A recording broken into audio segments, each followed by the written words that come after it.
नमस्कार, आप देख रहे हैं सिटी पोस्ट लाइव और मैं हूं आपके साथ आर्या चतुर्वेदी। हम के राष्ट्रीय अध्यक्ष व बिहार के पूर्व मुख्यमंत्री जीतनराम मांझी व पार्टी प्रदेश अध्यक्ष BL बसंती साहब की गरिमामय उपस्थिति में रंजीत कुमार उर्फ रंजीत चंद्रवंशी ने हम पार्टी की सदस्यता ग्रहण की। हम के राष्ट्रीय अध्यक्ष बिहार के पूर्व मुख्यमंत्री जीतनराम मांझी ने अपने आवास पर मिलन समारोह में रंजीत कुमार उर्फ रंजीत कुमार चंद्रवंशी राष्ट्रीय अति पिछड़ा वर्ग महासभा सह अखिल भारतीय चंद्रवंशी क्षत्रिय महासभा के राष्ट्रीय उपाध्यक्ष को माला पहनाकर हम पार्टी की सदस्यता ग्रहण कराई। आपको बताते चले कि रंजीत कुमार उर्फ रंजीत कुमार चंद्रवंशी ने अपने साथ सैकड़ों समर्थन के साथ मिलन समारोह कार्यक्रम में शामिल हुए। इस मिलन समारोह में पार्टी के प्रदेश अध्यक्ष BL सहित कई नेता मौजूद थे। रंजीत कुमार चंद्रवंशी के साथ हम की सदस्यता ग्रहण करने वाले में रंजीत कुमार चंद्रवंशी व सैयद अमानत हुसैन, राहुल कुमार, उमाशंकर प्रसाद, अजय कुमार चंद्रवंशी, पप्पू कुमार चंद्रवंशी, रंजन कुमार चंद्रवंशी, अजीत कुमार चंद्रवंशी, एक्स आर्मी सतीश कुमार ने हम की सदस्यता ग्रहण की। इसके साथ ही हम आपको बताते चले कि इस दौरान बिहार के पूर्व मुख्यमंत्री जीतनराम मांझी ने वहां मौजूद सभी नेताओं को संबोधित करते हुए कहा कि रिटायर होने पर बड़ी संख्या में पेंशन दिया जाता है, तो हमारे यहाँ के गरीब लोगों के लिए जिनकी उम्र 60 वर्ष से अधिक है, मेरी चाहत थी कि उनको 1000 रुपए मिलते। क्या ये मेरी सोच गलत थी? लेकिन अगर मेरी सरकार रहती तो मैं हर गरीब को जिनका उम्र 60 वर्ष होती, चाहे वो किसी वर्ग के होते, सबको 1000 वृद्धा पेंशन मिलता। मेरी सरकार अगर कुछ दिन और रहती तो 60 वर्ष से अधिक उम्र वाले को 1000 का वृद्धा पेंशन मैं स्कीम लागू कर देता।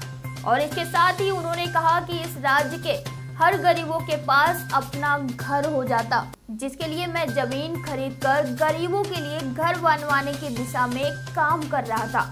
अगर मेरी सरकार 2015 तक रहती तो निश्चित तौर पर आज बिहार के हर गरीब के पास अपना एक घर होता। मांझी ने किसानों के प्रति अपने दर्द को बयां करते हुए कहा कि मेरी सरकार की मंशा थी कि 5 एकड़ जमीन वाले को मुफ्त बिजली मुहैया कराना। अगर मेरी सरकार होती तो आज 5 एकड़ जमीन वाले को बिजली मुफ्त मिलती और किसानों के घरों में खुशहाली रहती।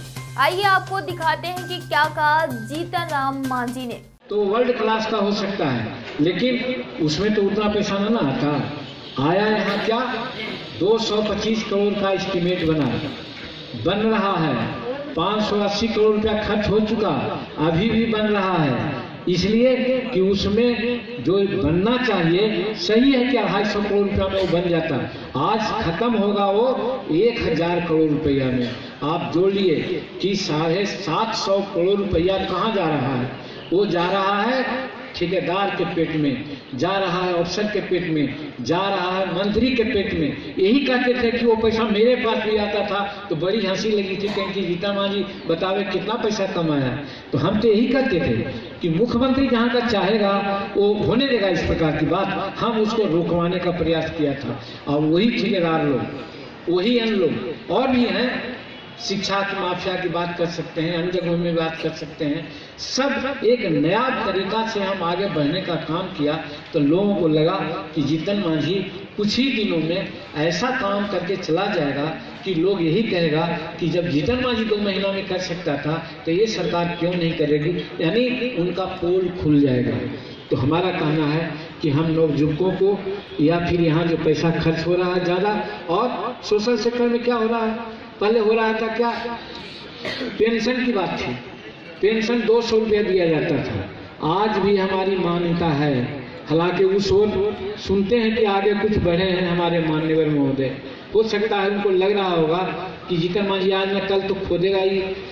आज जो सरकारी कर्मचारी है अगर रिटायर करता है, चाहे चपरासी क्यों न हो, पेंशन मिलता है ना उसको।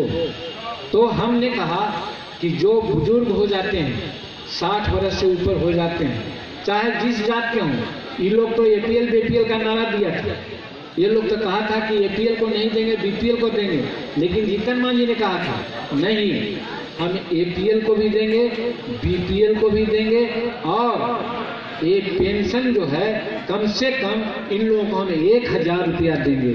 हम समझते हैं वो बूढ़ा, वो बूढ़ी जो जीवन भर काम किया, सब जनता की सेवा किया, राज्य की सेवा किया, जब सरकारी नौकर पेंशन ले सकता है तो फिर किसान, मजदूर, व्यापारी, खद्दूक जिनको कहते हैं, ये लोगों को पेंशन क्यों नहीं मिलेगा? इसीलिए हमने कहा था 1000 रुपया पेंशन हम इनको देंगे। ये नई तरीका थी, नई बात थी, लेकिन ये लोग सब भवक गए। अब सुनते हैं कि कुछ लोग का तो कर रहे हैं कि ना हम 3000 पेंशन देंगे, तो कुछ कर रहे हैं कि 2000 देंगे। माने उस ओर सोच रहे हैं जिस चीज को जीतन मांझी पहले सोच करके इम्प्लीमेंट किया था, उस समय बूढ़ा बूढ़ी को मिल रहा है अभी भी। और वही अगर बजट सेशन होता तो हम डिक्लेयर कर देते उस समय, सभी बूढ़ा बूढ़ी जो 60 वर्ष से ऊपर हैं, जिस जात के रहें, जिस धर्म के रहें, अमीर रहें या गरीब रहें, हम 1000 रुपया पेंशन सबको देवे करेंगे, ये डिक्लेयर हम कर देते। तो ये सब काम हम आगे बढ़ा रहे थे।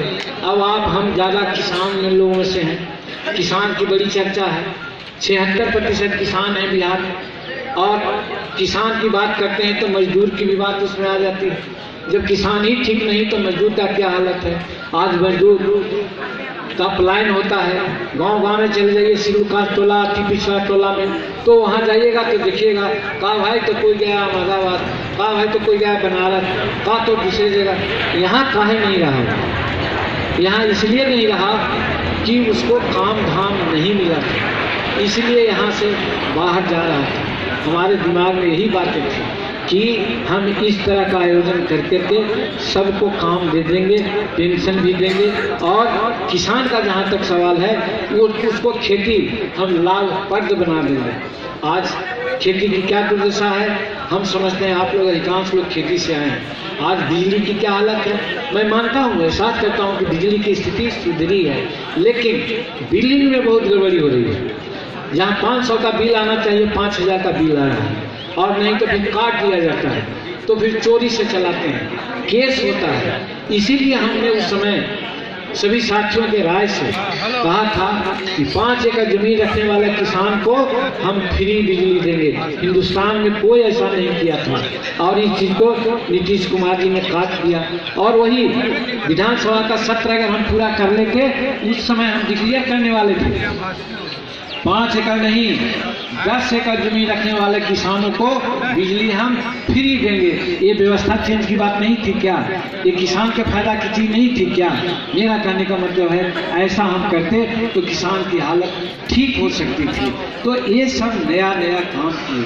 अब आप आइए, सोशियो जो प्रॉब्लम हमारा है, जिसमें आरक्षण की बात आती है, जिसमें और तरह की बात आती है, तो आज आरक्षण की जो स्थिति है आप देख रहे हैं कि शेड्यूल कास्ट के नाम पर आरक्षण, अति पिछड़ा के नाम पर आरक्षण है 49.5%। 49.5% में सबको पूरा नहीं होता था। 27% पिछड़ा के लिए, OBC के लिए, और 15% शेड्यूल कास्ट, 7% शेड्यूल ट्राइब, ऐसे कर करके 49% में बांध दिया। उससे आगे जाने की बात नहीं थी। और हम लोग का कंसेप्ट है और जनरल कंसेप्ट है कि जितनी जिसकी जनसंख्या हो उतना उसको आरक्षण मिलना चाहिए। OBC की जनसंख्या यहाँ 52% है, उसको 27% क्यों दिया भाई? शेड्यूल कास्ट की जनसंख्या 25% है, उसको क्यों आप 15% में रोक दिया? हम अपने मन से, अपने अभी जो हिंदुस्तानी अवाम मोर्चा सेकुलर है उसकी अवधारणा है कि जिस प्रकार से गैर आरक्षित वर्गों को, गरीबों को आरक्षण देने के लिए 10% आपने बढ़ाया, ये पहली मांग हमारी थी। ताल कटोरा स्टेडियम में 2017 में हिंदुस्तान में पहली बार हमने कहा था कि सवर्ण जाति, गैर आरक्षित जाति को भी आप आरक्षण दीजिए। तो उस समय तो लोग कहा कि जीतन मांझी तो बड़ा गड़बड़ कर रहा है, लेकिन होते होते आज कर दिया। लेकिन इसमें पेंच लगा दिया। पेंच ये है कि जनसंख्या के आलोक में आरक्षण करना चाहिए, और उसके लिए संविधान में जो संशोधन आपने किया 49.5 से लेकर के 59.5% किया, हम समझते हैं ठीक काम है। लेकिन जस्टिस कब होता कि ये जो जाति जनगणना हुई है, जनगणना के आधार पर सभी जातियों के लिए उसके जनगणना के जनसंख्या के आधार पर आप आरक्षण देते तो आज 90% आरक्षण का दायरा आपको बढ़ाना चाहिए था। आज नहीं बढ़ाया जा रहा है। हमारे रंजीत बाबू ने कहा कि हम लोग इसके लिए लड़ाई लड़ें और लड़ेंगे। हम सही कहते हैं, लड़ाई तो लड़ना पड़ेगा हम लोगों को। आज राष्ट्रीय जनता दल के लोग भी इस बात को मानते हैं, अन्य लोग भी मानते हैं कि जब आरक्षण आपको देना ही है तो आप उनके जनसंख्या के आलोक में दीजिए, और उसके जनसंख्या आलोक में दीजिएगा तो उसका सीलिंग 60 नहीं 90% कीजिए, तब सबको आरक्षण हो जाएगा। इसके लिए हम लोग को लड़ाई कर दीजिए, लड़ाई करना होगा। तो ये हमारे हिंदुस्तानी अवाम मोर्चा सेकुलर का एक दृढ़ सिद्धांत। इसके साथ ही हम आपको बताते चले कि मांझी ने कहा कि आरक्षण दायरे को 49 से 59 किए जाने का स्पष्ट किया कि जातीय जनगणना के आधार पर आरक्षण होना चाहिए।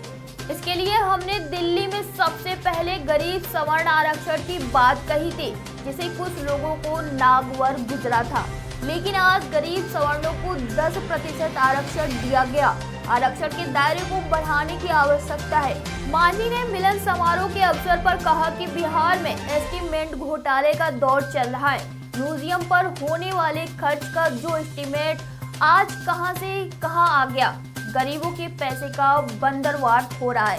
आज लोग बिहार से बाहर जा रहे हैं। मांझी ने गरीब मजदूरों के परिवारों के प्रति अपनी चिंता व्यक्त करते हुए कहा कि राज्य में अगर समुचित संसाधन और रोजगार मुहैया होता तो आज बिहार से लोग दूसरे राज्यों में पलायन नहीं करते। राज्य सरकार बड़े बड़े भवनों पर खर्चा कर रही है, लेकिन बेरोजगारी दूर करने के लिए सही मायने में राज्य सरकार की चिंता दिखाई नहीं दे रही है, जिसके चलते मांझी ने मिलन समारोह के अवसर पर बिहार से बाहर जा रहे मजदूरों और उनके परिवारों के प्रति अपनी चिंता व्यक्त करते हुए कहा कि राज्य में अगर समुचित संसाधन अधिकार मुखिया होता तो आज बिहार से लोग दूसरे राज्यों में चले नहीं जाते।